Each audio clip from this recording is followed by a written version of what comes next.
Hello my beautiful वर्गो यानी कि कन्या राशि, वेलकम टू योर रीडिंग। 15 अगस्त से 31 अगस्त तक आपकी लाइफ में क्या होगा देखते हैं। आपके लव रिलेशनशिप के बारे में, करियर के बारे में, आपके पर्सन आपको क्या मैसेजेस देना चाहते हैं, और लास्ट में आपके पर्सन का सॉन्ग डेडिकेशन आपके लिए। तो सबसे पहले देख लेते हैं आपकी लव सिचुएशन के बारे में।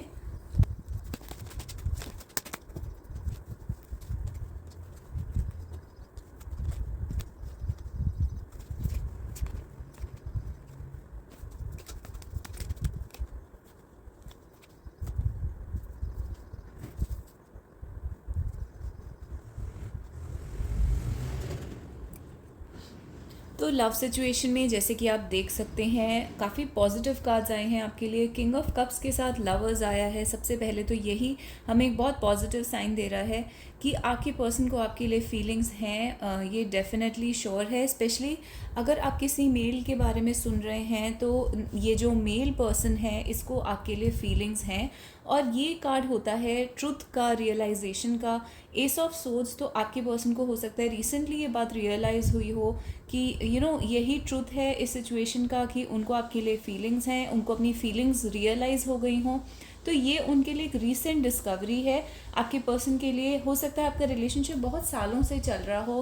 रिलेशनशिप से मेरा मतलब ये कनेक्शन, आप एक दूसरे को बहुत सालों से जानते हैं। 6 ऑफ कप से दिखाता है कि आप तब मिले थे जब आप थोड़े यंग थे, छोटे थे एज में, या फिर टीनेज में मिले थे। तो इस टाइप की सिचुएशन हो सकती है। स्पेशली उन लोगों के लिए ये कार्ड बहुत अच्छा है जो बहुत टाइम से वेट कर रहे हैं किसी रिस्पॉन्स का, क्योंकि टेम्परेंस ये दिखाता है आपने बहुत टाइम से वेट करा है कि आपके पर्सन जो है वो कुछ एक्सप्रेस करें। सो एक्सप्रेस योर लव का कार्ड यहाँ पर आया है। तो आप एक्सपेक्ट कर सकते हैं कि आपके पर्सन जो है वहाँ यहाँ पर कोई ना कोई एक्सप्रेशन करेंगे, फिजिकली, मेंटली, इमोशनली, वर्बली, या किसी भी वे में, किसी जेस्चर के थ्रू। हो सकता है कि आपको ऐसा फील हो जैसे कि आपके पर्सन लव एक्सप्रेस कर रहे हैं, या इमोशंस एक्सप्रेस कर रहे हैं, या कोई कम्युनिकेशन कर रहे हैं, कोई क्लैरिटी लेकर आ रहे हैं इस सिचुएशन में। ये कार्ड क्लैरिटी का भी होता है। तो एक क्लियर कम्युनिकेशन, यानी कि साफ साफ बोलना, साफ साफ क्लैरिटी आपके पर्सन यहाँ पर लेकर आएंगे। और उन्होंने इस सिचुएशन के बारे में बहुत लंबे टाइम तक सोचा है। तो जिस टाइम में आप वेट कर रहे थे, जो एक बहुत लंबा टाइम यहाँ पे बीता है, आपके पर्सन यहाँ पर आपसे जो ब्रेक ले रहे थे, एक तरीके से वो इस रिलेशनशिप के बारे में सोच रहे थे कि क्या ये रिलेशनशिप सक्सेसफुल हो सकता है या नहीं। फ्री ऑफ सेल्फ का कार्ड ये दिखाता है कि आपके पर्सन को सबसे पहले अपने आप को फ्री करना पड़ेगा बहुत सारी अलग अलग बाउंडेशन से। हो सकता है वो बहुत चीज़ों में यहाँ पर फंसे हुए हों, बहुत रिस्ट्रिक्शंस हो उनके ऊपर, या फिर सोसाइटी या अलग अलग प्रॉब्लम्स की वजह से वो फ्री नहीं फील कर रहे हैं अपने इस कनेक्शन के बारे में आपसे बात करने में। तो उनको पहले अपने आप को फ्री करना पड़ेगा, उसके बाद ये एक्सप्रेस योर लव पॉसिबल हो पाएगा। लेकिन डिसीजन आपके पर्सन ने ले लिया है कि वो अपने आप को फ्री करेंगे और अल्टीमेटली अपना लव एक्सप्रेस करेंगे। तो यहाँ पे आपके पर्सन को रोमांटिक फीलिंग्स हैं आपके लिए, बट साथ में ही लव योर सेल्फ फर्स्ट का कार्ड आया है, जो कि ये बताता है कि आपके पर्सन को ऐसा लगता है जैसे कि सबसे पहले उन्हें अपना ध्यान रखना पड़ेगा या अपने ऊपर ध्यान देना पड़ेगा। उसके बाद ही वो आपकी तरफ कोई अप्रोच या स्टेप ले पाएंगे, क्योंकि यहाँ पर उनकी अपनी सिचुएशन काफ़ी कॉम्प्लिकेटेड हो सकती है। उन्हें पहले अपने आप पर ध्यान देना पड़ेगा, अपनी सिचुएशन, चाहे फाइनेंशियली, मेंटली, या अलग अलग टाइप की कॉम्प्लिकेटेड सिचुएशंस होती हैं, उनसे डील करने के लिए उनको सबसे पहले they will have to put themselves first. तो उनको पहले अपना ध्यान रखना पड़ेगा, और ये अल्टीमेटली रिलेशनशिप के बेनिफिट के लिए हो रहा है। और टेम्परेंस ये कार्ड ये भी दिखाता है कि आपके रिलेशनशिप के ऊपर एंजेलिक इन्फ्लुएंस है। यानी कि आप देखेंगे कई बार कोई मिरेकल्स हो सकते हैं आपके कनेक्शन में, या यूनिवर्स आपको साइंस दे रहा है। आपके पर्सन को भी इस टाइम पर यूनिवर्स से साइंस मिल रहे हैं। हो सकता है कई बार वो इन साइंस को इग्नोर कर देते हों, या फिर लॉजिकली उसको एक्सप्लेन करने की कोशिश करते हों, लेकिन अल्टीमेटली आपके पर्सन को भी ये बिलीव होता जा रहा है कि ये जो साइंस उन्हें मिल रहे हैं ये कोई कोइंसिडेंस नहीं है, और उसको लॉजिकली एक्सप्लेन नहीं करा जा सकता। ये यूनिवर्स के साइंस हैं, और एंजल्स का इन्फ्लुएंस है इस रिलेशनशिप के ऊपर। एंजल्स ने प्रोटेक्ट कर रखा है इस रिलेशनशिप को, और आपकी लाइफ में जो भी होगा इस कनेक्शन में वो एक डिवाइन टाइमिंग के हिसाब से होगा। एक टाइम टेबल है which is like divine timing, और एक गॉड की इंटरवेंशन गॉड का हाथ हमेशा रहेगा इस रिलेशनशिप के अंदर। तो जो इस सिचुएशन को इसके अंदर की जो इवेंट्स हैं उसको एक सेट वे में प्लान करके आपके सामने धीरे धीरे वो रिलेशनशिप अनफोल्ड होता जाएगा। तो आपको वरी करने की यहाँ पर ज़रूरत नहीं है। तो टेम्परेंस का कार्ड फूल के साथ है। फूल जो होता है वो यूनिवर्स पे ट्रस्ट करता है। तो इस मिथोलॉजी में एक मर्मेड है जिसकी स्टोरी होती है कि उसको अर्थ पे आना होता है, लेकिन वो पानी के बहुत नीचे रहती है। तो उसका अर्थ पे आना बहुत डिफ़िकल्ट होता है। तो ये बहुत ज़्यादा ट्रस्ट करती है यूनिवर्स पे, और उसके बाद इसकी स्टोरी कंप्लीट होती है जिसमें वो अर्थ पे आ पाती है। और एक यहाँ पर आप देखेंगे बैकग्राउंड में एक कासल है। तो ये उस टाइप की स्टोरी है जहाँ पर वो उस कासल को या अपने ड्रीम को अचीव कर लेती है। तो यहाँ पर कोई मैजिकल इन्फ्लुएंस है जो आपके रिलेशनशिप को चला रहा है, और आपको ट्रस्ट करने की ज़रूरत है यूनिवर्स के ऊपर। नाइट ऑफ वॉन्ड्स ये दिखाता है कि अभी तक अगर चीज़ें स्लो चल रही थी तो अब थोड़े फास्ट चेंजेस आने वाले हैं। टाइम थोड़ा सा इंक्रीज़ हो चुका है, इसमें स्पीड जो है टाइम की वो इंक्रीज़ हो चुकी है। काफ़ी फास्ट चेंजेस आएंगे। अगर थर्ड पार्टीज़ इन्वॉल्व हैं तो यहाँ पर उस चीज़ का सोल्यूशन भी निकल कर आएगा। ये जो थर्ड पार्टीज़ हैं, और ये भी एंजेलिक कार्ड के साइड में है, तो इसमें भी एंजेलिक इन्फ्लुएंस वर्क करेगा जिसमें आपकी थर्ड पार्टी सिचुएशंस भी सॉल्व होंगी, दोनों की ही या फिर इंडिविजुअली। जो भी यहाँ पर थर्ड पार्टी सिचुएशन में है वो थर्ड पार्टी सिचुएशन आपके फेवर में सॉल्व होगी, इस रिलेशनशिप के फेवर में सॉल्व होगी। तो अब देख लेते हैं कुछ cards from the fish bowl. Crime, attention, toil, chase, narcissist. तो डेफिनेटली नार्सिसिस्ट का card love yourself first के साथ काफ़ी मैच करता है। हो सकता है आपके पर्सन थोड़े से नार्सिसिस्टिक हों, या फिर आप खुद थोड़े से नार्सिसिस्टिक हों। तो यहाँ पर एक पर्सन जो है वो अपनी ईगो को ज़्यादा इम्पोर्टेंस दे रहा है। एंड क्राइम का कार्ड ये दिखाता है क्राइम, अटेंशन, टॉयल, चेज। आपके पर्सन यहाँ पर इम्प्रिजेंट फील कर रहे हैं। उन्हें ऐसा लग रहा है जैसे कि एक इंसान जेल के अंदर होता है, उन्हें वैसा फील हो रहा है जैसे कि उन्होंने कोई क्राइम करा हो। इस वजह से उनको किसी चीज़ की पनिशमेंट मिल रही है। उन्हें ऐसा लग रहा है जैसे कि उन्हें इम्प्रिजन कर दिया गया है। अटेंशन, आपके पर्सन यहाँ पर अटेंशन चाहते हैं आपसे। और ये सॉन्ग है the future we dreamed of is fading to black. तो उन्हें यहाँ पर जो फ्यूचर है आप दोनों के बीच में, उसमें बहुत डिफ़िकल्टी नज़र आ रही है। टॉयल का कार्ड ये दिखाता है कि बहुत ही डिफ़िकल्ट सिचुएशन, हार्डवर्क की ज़रूरत पड़ेगी इस कनेक्शन को फुलफ़िल करने में, सक्सेसफुल बनाने में, and one day at a time. तो एक एक दिन करके पेशेंटली ये सिचुएशन सॉल्व हो सकती है। चेज़ का कार्ड ये दिखाता है कि आपके पर्सन इस टाइम आपको चेज़ कर रहे हैं। एंड नार्सिसिस्ट का कार्ड डेफिनेटली आपके पर्सन के अंदर एक नार्सिसिस्टिक ईगो हो सकती है। तो ये आपके नार्सिसिस्टिक ईगो का मतलब आपके पर्सन थोड़े से सेल्फिश हो सकते हैं, मैनिपुलेटिव हो सकते हैं, अपने बारे में ज़्यादा सोचते हैं, अपनी नीड्स के बारे में ज़्यादा सोचते हैं। बट यहाँ पर वो कहीं ना कहीं ज़रूरी है। अगर आपके पर्सन सबसे पहले अपने प्रॉब्लम्स को सॉल्व करें, उसके बाद ये रिलेशनशिप सॉल्व हो सकता है। तो कहीं ना कहीं ये टेंडेंसी हेल्प कर रही है इस कनेक्शन के अंदर। तो ये आपकी ओवरऑल लव सिचुएशन है। अब देखते हैं कि आपकी करियर सिचुएशन क्या कहती है।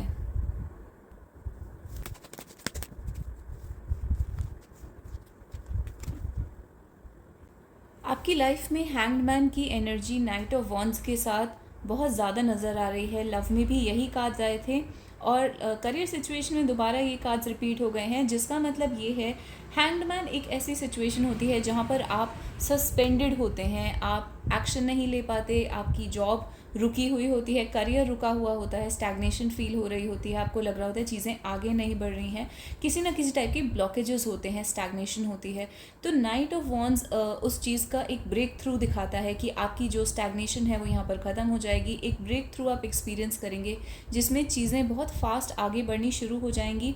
डेफिनेटली आप बहुत टाइम से इस चीज़ का वेट भी कर रहे थे। Night of swords, 5 of swords के साथ ये दिखाता है कि थोड़ी आप में पेशेंस कम हो सकती है इस टाइम पर, क्योंकि आपको इतने स्टैग्नेशन की आदत नहीं है। तो यहाँ पर night of swords and 5 of swords ये दिखाता है कि वर्क प्लेस पर हो सकता है आपको किसी के साथ आर्ग्यूमेंट हो जाए, या फिर आप बहुत ही ज़्यादा अग्रेसिव फील करें, इरिटेटेड, एजिटेटेड फील करें, या फिर आपको ऐसा लग सकता है जैसे कि वर्क प्लेस पर कोई आपको यूज़ कर रहा है, आपको जितना आपका ड्यू है या क्रेडिट है या फिर जो सैलरी है वो आपको बहुत कम करके दी जा रही है, आपको क्रेडिट नहीं दिया जा रहा है। हो सकता है इन चीज़ों की वजह से आप काफ़ी एग्रीवेटेड फील करें, क्योंकि नाइट ऑफ सोड्स और नाइट ऑफ वॉन्ड्स दोनों बहुत ही फायरी कार्ड्स हैं। इस एग्रीवेशन के पीछे का रीज़न ये भी हो सकता है कि लाइफ और करियर काफ़ी स्टैग्नेटेड चल रहे हैं हैंग्ड मैन की वजह से। 7 ऑफ कॉइन्स अगेन वेटिंग का कार्ड होता है, तो आपको ये चीज़ यहाँ पर एक्सेप्ट करनी पड़ेगी कि थोड़ा सा स्लो टाइम आपकी लाइफ में है। तो इवन अगर चीज़ें आगे भी बढ़ती हैं इस टाइम पर, तो भी आप देखेंगे कि हो सकता है आपको फिर भी किसी ना किसी चीज़ का वेट करना पड़े, और आप ये वेट करने में बहुत ही ज़्यादा हेजिटेंट हैं, आप ये वेट नहीं करना चाहते। मून कार्ड ही दिखाता है कि आपको अनसर्टेनिटी फील हो रही है और आपको अनश्योरिटी फील हो रही है, आप श्योर नहीं हैं कि आगे क्या होगा। तो इसके लिए एक एडवाइस कार्ड निकाल लेते हैं। तो जजमेंट कार्ड आया है। जजमेंट एक अच्छा पॉजिटिव वूमन होता है। जजमेंट का मतलब ये होता है कि ये एक कार्मिक स्टेप है आपके करियर के अंदर। तो अभी जो हो रहा है वो एक तरीके से कार्मिक पैटर्न है, कार्मिक स्टेप है, तो आपको इसके अंदर से निकलना पड़ेगा। So you have to go through this. 2 of wands ये दिखाता है जब दो चीज़ों के बीच में आप डिसीजन लेना चाहते हैं और 2 माइंड्स में होते हैं और कोई भी एक डिसीजन नहीं ले पाते कि आपको आपके लिए क्या बेटर है। हो सकता है फील्ड चूज़ कर रहे हैं या करियर चूज़ कर रहे हैं या 2 जॉब्स के बीच में चूज़ कर रहे हैं और आप डिसाइड नहीं कर पा रहे कि कौन सी बेटर है आपके लिए। तो सन कार्ड क्लैरिटी का होता है, आपको थोड़े टाइम में क्लैरिटी मिल जाएगी कि आपको क्या करना है।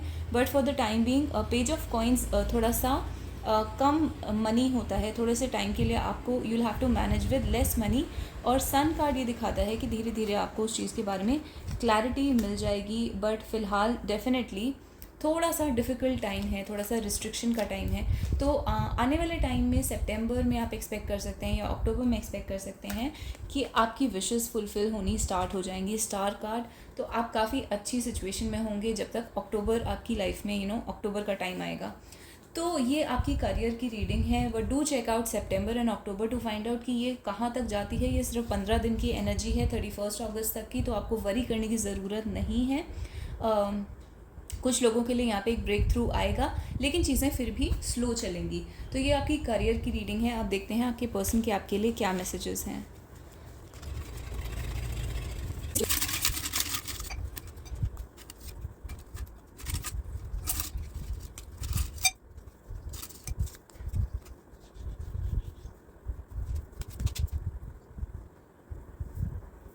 तो आपके पर्सन के जो आपके लिए मैसेजेस हैं वो इस टाइम कुछ इस टाइप का है कि आपके पर्सन अकेले रहना चाहते हैं। आप बहुत सारे कार्ड हैं जो अकेले रहने को दिखाते हैं। Solitude, withdraw, alone. Alone card कहता है just leave me alone.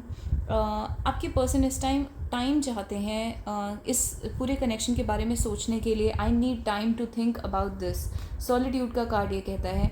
Exposed का कार्ड ये बताता है कि आपके पर्सन को इस टाइम एक्सपोज्ड फील हो रहा है, या फिर उन्हें ऐसा लग रहा है जैसे कि उनकी फीलिंग्स आपके सामने आ गई हैं या फिर उनकी फीलिंग्स दूसरे लोगों के सामने आ गई हैं। आई नेवर लव अगेन, ये एक सॉन्ग है लेडी गागा का, आ स्टार इज़ बॉर्न। तो आपके पर्सन ये कह रहे हैं कि उन्होंने इस टाइप की फीलिंग्स पहले कभी नहीं एक्सपीरियंस करी किसी के साथ, और फ्यूचर में भी उन्हें नहीं लगता that they are going to experience इस टाइप की फीलिंग विद एनी वन। तो उनको जो फीलिंग इस टाइम फील हो रही है, they have fallen in love, और आपके पर्सन को ये कभी भी दोबारा नहीं फील होगी और पहले भी कभी पास्ट में ये फीलिंग फील नहीं हुई है। डिवोर्स का कार्ड ये दिखाता है कि आपके पर्सन इस टाइम थर्ड पार्टी में हो सकते हैं और वहाँ पर एक डिवोर्स की सिचुएशन, ब्रेकअप की सिचुएशन या लॉन्ग डिस्टेंस की सिचुएशन बनी हुई है या फ्यूचर में बनने वाली है। ईवल आई का कार्ड ये दिखाता है कि आपके पर्सन इस टाइम आपसे कह रहे हैं कि इस रिलेशनशिप के ऊपर लोगों की ईवल आई हो सकती है। ईवल आई का कार्ड ये दिखाता है कि आपके पर्सन ये कह रहे हैं कि इस रिलेशनशिप या कनेक्शन के ऊपर दूसरे लोगों की ईवल आई हो सकती है। ईवल आई का मतलब दूसरे लोग इस कनेक्शन को तोड़ना चाहते हैं, जेलस फील करते हैं या चाहते हैं कि आप दोनों साथ में ना रहें। तो आपके पर्सन इस टाइम पे उस चीज़ के बारे में बात कर रहे हैं और वो आपसे ये कह रहे हैं the thought of you with someone kills me. तो तो ये सॉन्ग है if it end me by Dua Lipa, यानी कि आपके पर्सन कह रहे हैं कि अगर आप किसी और के साथ होते हैं तो उनको वो थॉट बिल्कुल भी अच्छा नहीं लगता। रेबल का कार्ड ये दिखाता है कि आपके पर्सन इस टाइम एक रिबेलियस मूड में है। हो सकता है इस रिलेशनशिप के लिए उन्हें रिबेल करना पड़े, सोसाइटी के अगेंस्ट जाना पड़े। जो भी इस रिलेशनशिप के लिए फ़ाइट रिक्वायर्ड है, आपके पर्सन इस टाइम पर उस चीज़ के बारे में सोच रहे हैं। वो ये कह रहे हैं कि ये रिलेशनशिप या कनेक्शन जो है वो इट्स वर्थ वेटिंग फॉर, यानी कि वो इस चीज़ का वेट कर रहे हैं कि कब ये कनेक्शन नेक्स्ट लेवल तक जाएगा, विच इज़ एंगेजमेंट का card. Your love life is ascending to a higher level of commitment. एक नए लेवल की, हाई लेवल की कमिटमेंट इस रिलेशनशिप में कब आएगी, आपके पर्सन इस चीज़ का वेट कर रहे हैं। और वो आपको भी ये कह रहे हैं कि ये पूरा कनेक्शन जो है आप उसका वेट कर सकते हैं, it is worth waiting for. तो कुछ पॉजिटिव निकल कर आएगा इसमें से। आपके पर्सन यहाँ पर आपसे ये कह रहे हैं कि आप वेट करें उस चीज़ का, आप वेट करें अपने पर्सन का। Past life, I have died every day waiting for you. आपके पर्सन कह रहे हैं कि वो, उनको ऐसा लगता है आप दोनों के बीच में कोई सोलमेट कनेक्शन है, पास्ट लाइफ कनेक्शन है, या फिर आप बहुत लाइफ से उनका वेट कर रहे हैं। अटेंशन, आपके पर्सन डेफिनेटली आपसे यहाँ पर अटेंशन डिमांड कर रहे हैं। एंड ये कार्ड पहले भी आया था, आपके पर्सन यहाँ पर अटेंशन डिमांड कर रहे हैं। तो मैस्कुलिन एनर्जी का कार्ड आया है, the blessing of divine masculine energy. तो आपके कनेक्शन के ऊपर इस टाइम डिवाइन मैस्कुलिन एनर्जी की ब्लेसिंग है। तो जो चीज़ें नहीं हो पा रही थी अचीव, वो इस कनेक्शन में अब अचीव होना स्टार्ट हो जाएंगी। विड्रॉ, अगेन विड्रॉ और अलोन का कार्ड एक साथ आया है। तो आपके पर्सन फ़िलहाल 15 डेज़ के लिए आप एक्सपेक्ट कर सकते हैं कि वो अकेले रहेंगे या टाइम लेंगे इस कनेक्शन के बारे में और ज़्यादा सोचने के लिए। I can feel you fade away. आपके पर्सन को ऐसा लग रहा है जैसे कि आप धीरे धीरे उनकी ज़िंदगी से जा रहे हैं, धीरे धीरे फेड अवे हो रहे हैं। तो ये चीज़ उनको काफ़ी ज़्यादा परेशान कर रही है अंदर से, और वो ये चाहते हैं कि आप उनसे दूर ना जाएं और वर्थ वेटिंग फॉर, यानी कि वेट करें इस कनेक्शन का कि ये कनेक्शन नेक्स्ट लेवल तक कब जाएगा। तो ये आपके ओवरऑल मैसेजेस हैं। अब एक सॉन्ग डेडिकेशन देख लेते हैं, हिंदी सॉन्ग डेडिकेशन। आपकी पर्सन अगर आपको सॉन्ग डेडिकेट कर दे तो वो कौन सा सॉन्ग होता? तो let's choose this one. So this is Channa Meria song from Ranveer Kapoor's movie. So this is Channa Meria, आपकी सॉन्ग डेडिकेशन है। एक सॉन्ग और ले लेते हैं, ए दिल है मुश्किल फ्रॉम द मूवी ए दिल है मुश्किल। तो ये दोनों सॉन्ग्स आपके लिए डेडिकेट करे हैं आपके पर्सन ने। अगर ये रीडिंग आपको अच्छी लगी तो आप मुझे कमेंट्स में बता सकते हैं। मेरे चैनल को सब्सक्राइब कर सकते हैं, कमेंट्स में मुझे हार्ट या स्टार दे सकते हैं। प्लीज़ लाइक द वीडियो, और प्लीज़ वर्गो की सारी वीडियोस चेकआउट करिए in the playlist by the name of Virgo. ये सब रीडिंग्स टाइमलेस हैं, तो जो वीडियो आपको अट्रैक्ट करती है उसमें से आप अपने लिए करियर और लव मैसेजेस निकाल सकते हैं। तो I hope to see you guys next time. To then bye bye and take care.